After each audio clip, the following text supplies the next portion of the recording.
Très bien, très bien. Donc on va enchaîner sur le challenge des officiels, parce que vous connaissez tous ce rendez-vous, je l'espère. Ça fait maintenant 2 ou 3 saisons qu'on le fait. Le challenge des officiels, c'est donc votre chance de gagner plein de cadeaux lors de l'Assemblée Générale. Donc vous venez, vous faites la table, vous faites le responsable de salle, vous arbitrez. Tout le monde participe et ça permet à tout le monde de pouvoir jouer son match et à vous de gagner des petits cadeaux en fin de saison. Des gros cadeaux, oui. Si on dit petit, il n'y aura personne. Alors, des gros cadeaux. Aujourd'hui, donc au 5 décembre, on a Lucille Champonnois des Poussins qui est première. Qui a encore fait une table voilà, hier avec les seniors 1. Donc Lucille, elle doit avoir 11 ans, Lucille, et elle fait les tables de seniors 1. Voilà, donc les cadets qui nous regardent et les seniors qui nous regardent, vous pouvez le faire, d'accord? Parce que là, il y arrive. Tout à fait. Donc 15 points pour Lucille, elle est première du classement, suivie de très près par Nicolas Guillotte, de très près parce que lui aussi il a 15 points. Ce sont les deux jeunes les plus souvent. C'est vrai, ceux qu'on voit le plus souvent. Voilà, c'est ça. Tant mieux. Hein.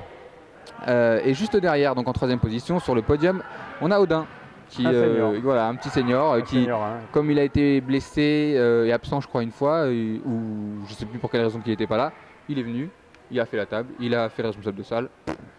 Voilà, il en profite et il en prend des points. Je dirais que c'est un petit peu l'esprit de Vissou, voilà. Où malgré les blessures ou qu'on ne soit pas pris dans l'équipe, les joueurs ou joueuses viennent voir ses copains, voir les équipes jouer, et c'est important de garder cet état d'esprit. Exactement, on a encore vu Pete, Nicolas Peter, de Senior 1, qui est venu nous voir. Qui est blessé de longue date et qui vient voir tous les matchs. Donc voilà, c'est bien. Le bon point.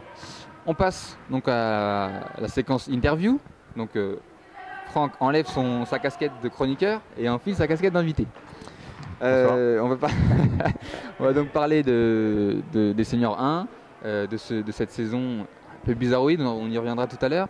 Mais sur ton équipe, donc ça fait maintenant 2 saisons, voilà, deuxième saison que tu es là avec nous. L'effectif, qu'en est-il cette année? Est-ce qu'il a changé? Il y a eu 2 départs. Les frères, les frères Merwan et Tariq Tanan. 2 départs qui ont été compensés par 4 arrivées. Des jeunes et puis donc Fortuné qui est arrivé en tant qu'intérieur. Ce qui fait qu'on a un groupe de 16 joueurs en équipe 1. D'accord. On pourrait se dire que ça fait beaucoup, mais quand on compte toutes les blessures et les absences pour X raisons, on se retrouve souvent à l'entraînement à 10-12. Donc 16, c'est vraiment pas de trop. C'est un bon nombre. Voilà, après, c'est vrai que quand tout le monde est là, il faut faire des choix. Ça, c'est ton rôle. Ça, c'est mon rôle. Nous, on a rien à voir là-dedans. Voilà. Et donc, j'en profite pour rappeler que Merwan et Tariq sont partis en tant que joueurs, mais ils sont toujours présents au sein du club. En tant que coach. Ils sont coach, entraîneur des Benjamins pour Tariq et des minimes garçons pour Merwan. Donc, en fait, les joueurs qui sont arrivés, ça permet d'avoir un jeu plus collectif, dans le sens où Tariq avait une position très forte. Au niveau de la main, au niveau de nombre de points marqués par match.